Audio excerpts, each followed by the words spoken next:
Hello everyone, I am Sonamoni. Sonamoni learning সেন্টারে সবাইকে স্বাগত। আজ আমি নিয়ে এসেছি রায় ও মার্টিন প্রশ্ন বিচিত্রার ষষ্ঠ শ্রেণীর পরিবেশ ও বিজ্ঞানের উপর মডেল সেট 2।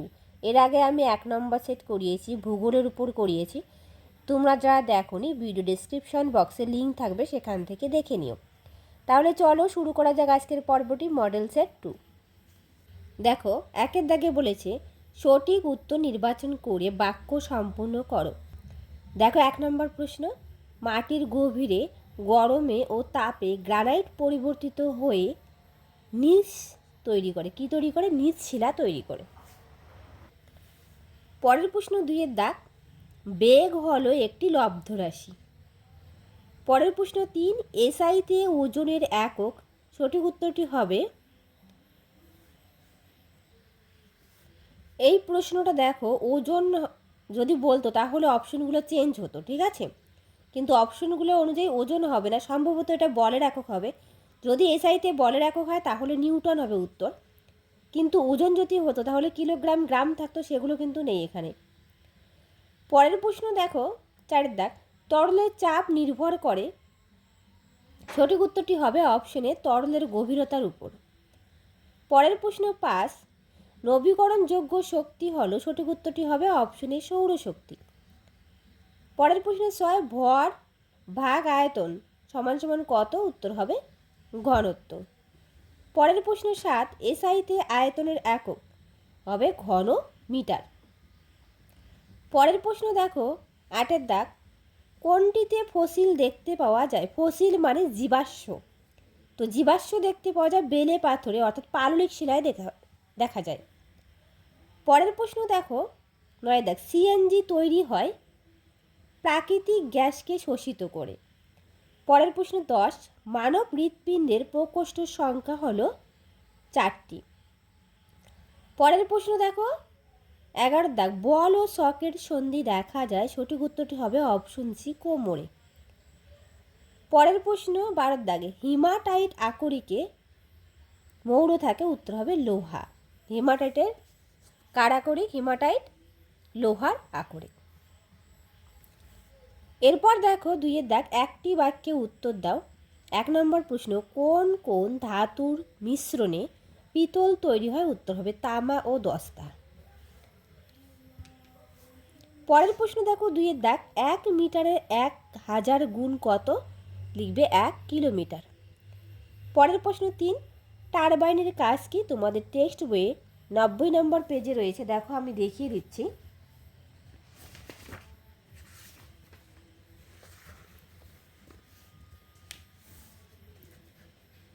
টারবাইনের কাজ তোমরা এখান থেকে লিখবে। খরস্রোতা নদীর স্রোত টারবাইন যন্ত্র বসিয়ে দিলে টারবাইনটা যখন খুব জোরে ঘুরবে তখন সেই যান্ত্রিক শক্তির রূপ বদলে আমরা পাবো বিদ্যুৎ শক্তি। এইটুকু লিখবে, কেমন? পরের প্রশ্ন দেখো 4 দাগ, ম্যাগমা কি? তোমাদের টেক্সট বইয়ে 55 নম্বর পেজে রয়েছে, দেখো ম্যাগমা। মাটির যত গভীরে যাওয়া চাপ ও উষ্ণতা তত বাড়ে, অর্থাৎ মাটির যত গভীরে যাওয়া যায় চাপ ও উষ্ণতা তত বাড়ে। পৃথিবীর গভীরের চাপ আর উষ্ণতা এতই বেশি যে সেখানে পাথর থাকে তরল অবস্থায়, একে ম্যাগমা বলে। এইটুকু লিখবে। পরের প্রশ্ন দেখো 5 দাগ, এসআইতে তড়িৎ প্রবাহের একক কি? উত্তর হবে অ্যাম্পিয়ার। পরের প্রশ্ন 6, একটি চৌম্বক পদার্থের নাম লেখো। উত্তর লিখবে লোহা। পরের প্রশ্ন 7, হৃৎপিণ্ডের পেশিকে কি বলে? লিখবে হৃৎপেশি বলে। পরের প্রশ্ন 8 দাগ, কোন যন্ত্রের সাহায্যে বায়ুর চাপ মাপা হয়? উত্তর লিখবে ব্যারোমিটার যন্ত্রের সাহায্যে। পরের প্রশ্ন 9, পাস্কল কোন ভৌত রাশির একক? উত্তর লিখবে এসআই চাপের একক। পরের প্রশ্ন 10, বুক ও পেটের মাঝে কোন পর্দা থাকে? লিখবে মধ্যচ্ছদা পর্দা থাকে। এরপর দেখো 3 দাগের প্রশ্ন, সংক্ষিপ্ত উত্তর দাও যে কোনো দুটি। 1 দাগে বলেছে জীবাশ্ম জ্বালানি কাকে বলে ও কেন? তোমাদের টেক্সট বইয়ের 61 নম্বর পেজে রয়েছে, দেখো একদম উপরের দিকে, জীবাশ্ম বা ফসিল। এখান থেকে লিখবে আরেক রকমের জ্বালানি হলো কয়লা, পেট্রোলিয়াম, প্রাকৃতিক গ্যাস। নানান ধরনের জীবের দেহাবশেষ থেকেই এগুলো তৈরি হচ্ছে। জীবের দেহাবশেষ কিন্তু 100-200 বছরেই জ্বালানিতে বদলে যায়নি, অনেক অনেক কোটির বছর সময় লেগেছে। সেই কারণে কয়লা, পেট্রোলিয়াম, প্রাকৃতিক গ্যাসকে বলে জীবাশ্ম জ্বালানি বা ফসিল ফুয়েল। এইটুকু লিখবে। পরের প্রশ্ন দেখো, 2 দাগ, পেট্রোলিয়াম থেকে কি কি পাওয়া যায়? প্রোপেন ও বিউটেন পাওয়া যায়। তোমাদের টেক্সট বইয়ের 62 নম্বর পেজে রয়েছে, দেখো পেট্রোলিয়াম। এখান থেকে শুরু করবে, এই পর্যন্ত লিখবে। এখানে তোমরা ভাবে প্রোপেন পাওয়া যায়, বিউটেন পাওয়া যায়, ঠিক আছে, এইটুকু লিখে দেবে। যদি 2 নম্বরের জন্য আসে তাহলে এইটুকু লিখবে, আর যদি 1 নম্বরের জন্য আসে তাহলে প্রোপেন ও বিউটেন লিখবে। পরের প্রশ্ন দেখো, 3 দাগ, তামার প্রধান আকরিকের নাম কি? উত্তর লিখবে কপার গ্লাস। রাংঝাল কি? তোমাদের টেক্সট বইয়ের 59 নম্বর পেজে দেখো, খুব সুন্দর করে দেওয়া আছে রাংঝাল। কোনো ধাতুর সঙ্গে অন্য ধাতু বা অধাতু বিশেষ মাত্রায় মিশিয়ে গলিয়ে নেওয়া হয়। তরল মিশ্রণ ঠান্ডা হলে সংকর ধাতু পাওয়া যায়। তোমাদের চেনা আরও একটি সংকর ধাতু হলো গয়নার সোনা, ইলেকট্রিকের ফিউজের তারের ধাতু আর ধাতুর জিনিস জোড়া দেওয়ার রাংঝাল। এই পর্যন্ত লিখবে। এরপর দেখো 4 দাগ, 1 নম্বর প্রশ্ন, গড় সৌরদিন কাকে বলে? অতি সূক্ষ্ম সময় নির্ধারণ করার জন্য কোন ঘড়ি ব্যবহার করা হয়? উত্তর লিখবে ডিজিটাল স্টপ ওয়াচ অতি সূক্ষ্ম সময় নির্ধারণ করার জন্য ব্যবহার করা হয়। আর গড় সৌরদিন কাকে বলে? তোমাদের টেক্সট বই 69 নম্বর পেজে রয়েছে, দেখো আমি দেখিয়ে দিচ্ছি।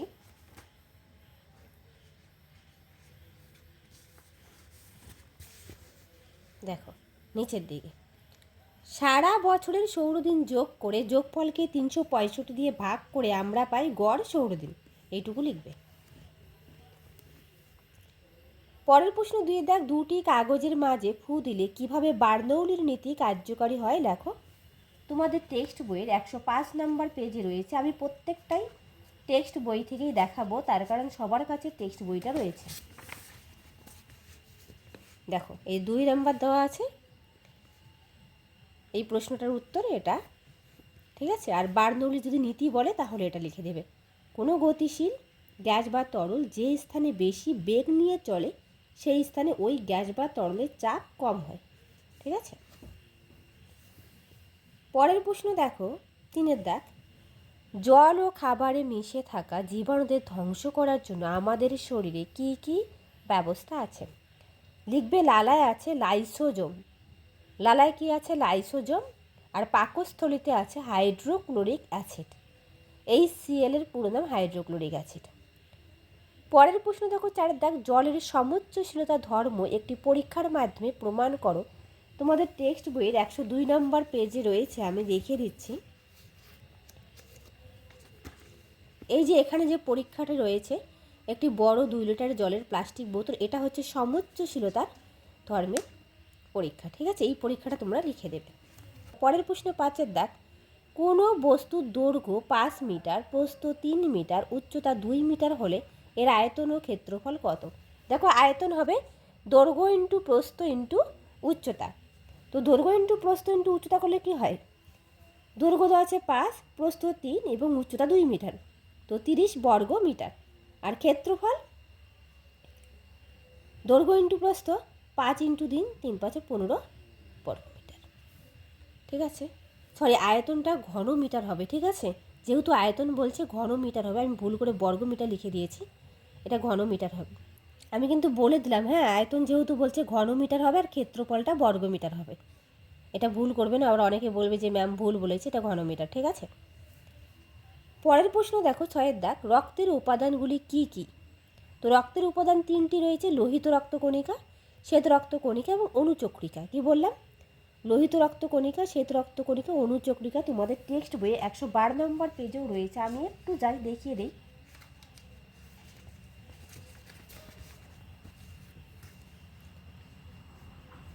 দেখো প্রথমে রয়েছে লোহিত রক্তকণিকা, তারপর শ্বেত রক্তকণিকা, বানানগুলো দেখে নেবে, তারপরে রয়েছে অনুচক্রিকা, ঠিক আছে। এই 3টি হচ্ছে রক্তের কণিকা।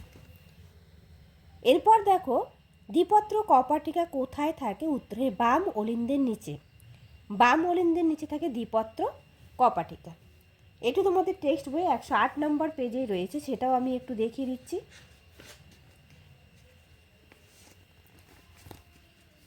দেখো, দ্বিপত্র কপাটিকা কোথা থাকে? বাম অলিন্দের নিচে থাকে। পরের প্রশ্ন 7-এর দাগ, শক্তি কয় প্রকার ও কী কী? মাইক্রোফোনে কোন শক্তিতে রূপান্তরিত হয়? তো মাইক্রোফোনে তড়িৎ শক্তি শব্দ শক্তিতে রূপান্তরিত হয়। মাইক্রোফোন তড়িৎ এবং শব্দ, মানে কথা বললে একটা আওয়াজ হবে না, তড়িৎ থেকে শব্দ শক্তিতে রূপান্তরিত হয়। আর শক্তি কয় প্রকার সেটা আমি দেখিয়ে দিচ্ছি। 87 নম্বর পেজে রয়েছে, 87 পেজ। দেখো, শক্তি অনেক প্রকারের হয়। যান্ত্রিক শক্তি, তাপ শক্তি, শব্দ শক্তি, আলোক শক্তি, তড়িৎ শক্তি, চৌম্বক শক্তি, রাসায়নিক শক্তি, পারমাণবিক শক্তি। এরপর দেখো 8-এর দাগ, হিঞ্জ সন্ধি কাকে বলে? এটি দেহের কোথায় থাকে? তো হিঞ্জ সন্ধি থাকে হাঁটুতে বা কনুইতে। হিঞ্জ সন্ধি কাকে বলে সেটা একটু আমরা দেখে নিই। 124 নম্বর পেজে রয়েছে হিঞ্জ সন্ধি।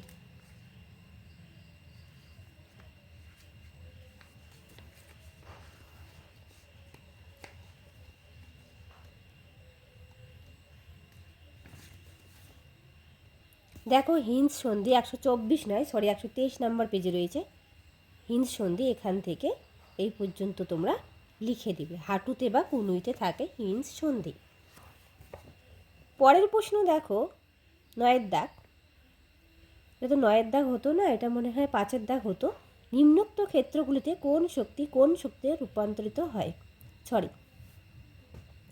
পরের প্রশ্ন দেখো 9-এর দাগ, নিম্নলিখিত ক্ষেত্রগুলিতে কোন শক্তিতে রূপান্তরিত হয়? প্রথমে দেওয়া আছে সুইচ অন করাতে পাখা চলতে আরম্ভ করলো।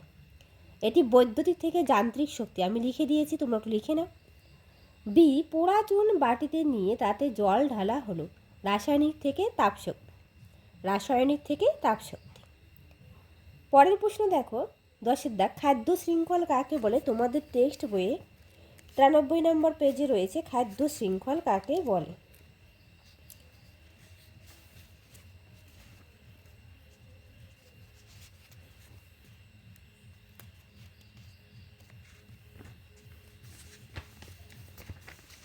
দেখো, খাদ্য শৃঙ্খল,